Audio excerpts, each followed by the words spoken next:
Selam i pozdrav. Evo ja danas odlučila pravim jednu pitu. Pitu ću praviti od krompira i bijelog mesa pileći file. Pileći file sam ja isjekla i malo ga samo na udu prepršila. I sad ću ja da napravim jednu pitu pa da vidite kako to izgleda sve. Sad da pomučem ruku.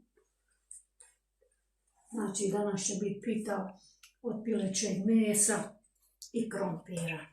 Ako niste nikad pravili, eto probajte. Sad ćemo pitu rolamo. Kafina.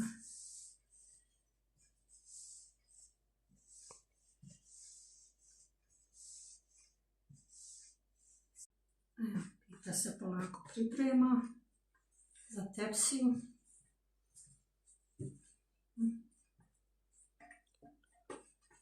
Eto tako ja pravim pitu. Ovo je sad druga juha.